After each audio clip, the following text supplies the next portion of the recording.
Hello and welcome to chemistry world affair classes. Student, हम देख रहे हैं क्लास 12th का यूपी बोर्ड का केमिस्ट्री का पेपर, जिसमें कुछ क्वेश्चंस मैं पहली स्लाइड में सॉल्व कर चुका हूं। आगे मैं इसको कंटिन्यू करता हूं। मैं इसी तरह छोटी छोटी वीडियो बनाऊंगा, जिससे क्या होगा कि आपको भी इजी होगा और मेरे लिए भी इजी होगा। ठीक है, तो क्वेश्चन सेकंड के हम सी पार्ट तक पिछली स्लाइड में देख चुके हैं, पिछली वीडियो में देख चुके हैं। अगर आपने वो नहीं देखा है तो पहले उसे देखिए, देन इसे तो देखिए क्वेश्चन नंबर गह क्वेश्चन पे हम चलते हैं, यानी क्वेश्चन नंबर डी पे हम चलते हैं, जो हमसे कह रहा है कि द्रव स्नेही तथा द्रव विरोधी कोलाइड किसे कहते हैं। प्रत्येक को एक एक उदाहरण से समझाइए, है ना। तो देखिए, द्रव स्नेही को इंग्लिश में नाम बोलते हैं लायोफिलिक, और द्रव विरोधी को हम कहते हैं लायोफोबिक, है ना, लायोफोबिक। तो आप देख रहे होंगे इनके नाम से ही पता चला द्रव स्नेही और ये द्रव विरोधी, है ना। तो ऐसे कोलाइडल सॉल्यूशन जो किसी सॉल्वेंट के कांटेक्ट में आने पर तुरंत कोलाइडल सॉल्यूशन बनाते हैं, वो क्या कहलाते हैं, द्रव स्नेही। और द्रव विरोधी कौन से होंगे, जो जल्दी से कोलाइडल सॉल्यूशन नहीं बनाते, है ना। सॉल्वेंट के कांटेक्ट में आने पर जल्दी से कोलाइडल सॉल्यूशन नहीं बनाते, वो कौन से कहलाते हैं, द्रव विरोधी। ठीक है, यानी लायोफिलिक एंड लायोफोबिक।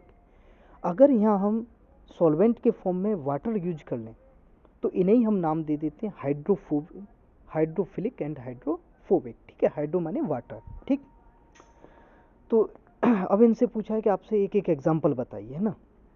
बट मैं इनके बारे में आपको कुछ प्रॉपर्टीज और बताता हूँ जो कि आपके एग्जाम के लिए मोस्ट इंपॉर्टेंट है। देखो, द्रव स्नेही कोलाइड कैसे होते हैं, रिवर्सिबल होते हैं नेचर, है ना। और द्रव विरोधी कोलाइड कैसे होते हैं, इरिवर्सिबल होते हैं नेचर। द्रव स्नेही कोलाइड स्टेबल होते हैं, जबकि द्रव विरोधी कोलाइड अनस्टेबल होते हैं ना। द्रव स्नेही कोलॉइड को आसानी से प्रेसिपिटेट नहीं किया जा सकता, यानी अवक्षेप नहीं बनाया जा सकता, जबकि द्रव विरोधी कोलॉइड का आसानी से अवक्षेप बनाया जा सकता है। ठीक है, तो ये कुछ प्रॉपर्टीज हैं जो आपको याद रखनी है। द्रव स्नेही कोलॉइड को एक और नाम देते हैं हम प्रोटेक्टिव कोलॉइड। ठीक है, चलो अब इनके हम एग्जाम्पल देखें तो देखो, द्रव स्नेही colloid are the colloidal solution of metal, किस किस के, मेटल ऑक्साइड ना, metal oxide and metal hydroxide. ये सारे एग्जाम्पल आपके किस में आ जाएंगे, द्रव स्नेही कोलॉइड में आ जाएंगे। जबकि द्रव विरोधी कोलॉइड का अगर हम एग्जाम्पल देखें तो देखो, जैसे स्टार्च का हो गया, गम का हो गया, जिलेटिन का हो गया, है ना। आपने देखा होगा घरों में जब हम स्टार्च को घोलते हैं, है ना, तो स्टार्च को घोलते हैं तो वो सरलता से नहीं घुलती है। तो this is the example of द्रव विरोधी कोलॉइड। ठीक है, आई थिंक सॉरी, आपका ये सारा क्लियर हुआ होगा। और इससे रिलेटेड मैंने आपको और भी चीज़ें बताई, इनको याद रखना क्योंकि ये पूछी जाती हैं। नेक्स्ट आइए हम क्वेश्चन नंबर 3 पे चलते हैं। This is another most important question. क्या पूछ रहा है आपसे, आपसे पूछा गया है क्वेश्चन में 58.1 ग्राम NaCl में इकाई सेलों की संख्या ज्ञात कीजिए, है ना।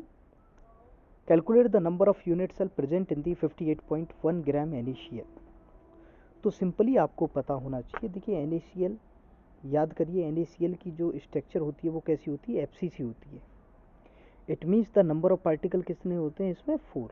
1 यूनिट सेल में कितने पार्टिकल होते हैं, 4 पार्टिकल। ठीक है, अब NaCl के आपको कितने दे रखे हैं, 58.1 ग्राम दे रखे हैं। तो सबसे पहले आप इसके मोल निकालिए मोल निकालोगे तो 58.1 ओवर 58.1, इट मीन्स आपका कितना निकल के आ गया, 1 मोल निकल के आ गया, 1 मोल ऑफ NaCl, राइट। अब वो आपसे पूछ रहा है कि how many unit cell present in this. तो फिर से ध्यान दीजिए, देखो उल्टा क्वेश्चन पूछा है। NaCl की 1 यूनिट सेल में जो FCC होती है उसमें नंबर ऑफ पार्टिकल कितने होते हैं, 4 होते हैं। यानी एक यूनिट सेल में कितने पार्टिकल होते हैं, 4। इसका मतलब 4 पार्टिकल में कितनी यूनिट सेल होगी, 1, राइट। यानी एक पार्टिकल में कितनी यूनिट सेल होगी, 1/4। फिर से सुनिए एक बार, मुझे पता है आपको नहीं समझ में आया होगा। देखो, NaCl की एक यूनिट सेल होती है FCC टाइप की, ठीक है, और FCC में नंबर ऑफ पार्टिकल कितने होते हैं, 4, राइट। अब हमने देखा कि भाई पार्टिकल कितने निकल के आए, तो हमारा एक मॉलिक्यूल निकल के आया ना, एक मोल निकल के आया सॉरी। इसका मतलब क्या है कि एक मोल, अब देखो मैं उल्टा पढ़ रहा हूँ इसको, FCC यूनिट सेल में 4 पार्टिकल प्रेजेंट हैं। इसका मतलब एक पार्टिकल में कितनी यूनिट सेल हुई? 1/4। तो इसका मतलब 1 मोल में कितनी यूनिट सेल हुई? 1/4। सो आपका आंसर कितना होगा? 1/4 इज द आंसर। ठीक है, बहुत अच्छा क्वेश्चन है, नीट में भी पूछा गया है, एक बार ध्यान रखना। चलो क्वेश्चन नंबर 2 पे आइए। तो आपसे क्या कह रहा है? Right the IUPAC name of the following complex. तो ये फॉलोइंग कॉम्प्लेक्स के IUPAC नेम बताने आपको। तो देखिए पहला कॉम्प्लेक्स है सिंपल, आपके पास कोई भी पॉजिटिव पार्ट नहीं है तो कहाँ से नाम शुरू करोगे? लिगेंड से नाम शुरू करोगे। तो सिंपल हो जाएगा टेट्रा कार्बोनिल, क्योंकि ये थोड़ा सा मिसप्रिंट है, ये ऑक्सीजन भी इसके बराबर का होना चाहिए। ठीक है, तो इसका नाम हो जाएगा टेट्रा कार्बोनिल निकल zero complex.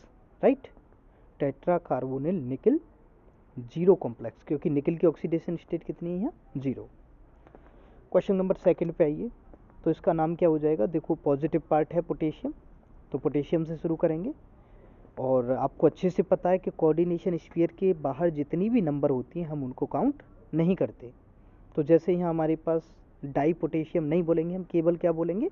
Potassium. Tetra hydroxo है ना, टेट्रा हाइड्रोक्सो कह दें, हाइड्रोक्सीडो कह दें, एक ही बात है ना। Potassium tetra hydroxo zincate. Zincate क्यों? क्योंकि नेगेटिव कॉम्प्लेक्स है। सर आपको कैसे पता चला नेगेटिव कॉम्प्लेक्स है? देखिए अगर आप इसको ब्रेक करोगे तो आपका क्या ब्रेक, कैसे ब्रेक होगा? देखो 2K positive plus Zn OH का होल 4 2 नेगेटिव। इसका मतलब कॉम्प्लेक्स कैसा है? नेगेटिव कॉम्प्लेक्स है, इसीलिए हमने क्या लगाया? Zincate second complex. राइट, क्योंकि जिंक की ऑक्सीडेशन स्टेट क्या है? +2। सो दिस इज योर नाम। तो स्टूडेंट अगर आपको अच्छा लग रहा है, वास्तव में ही सेशन अच्छे लग रहे हैं, देखो मैं छोटी छोटी क्लिप बनाऊंगा, छोटी छोटी वीडियो बनाऊंगा जिससे आपको भी इजी होगा। और अगर कोई भी क्वेश्चन आपको समझ में नहीं आ रहा है, और यदि आप कोई भी अदर टॉपिक मेरे से पढ़ना चाह रहे हो तो आप कमेंट बॉक्स में बता सकते हो। Right, I hope you enjoy this session. All the best student.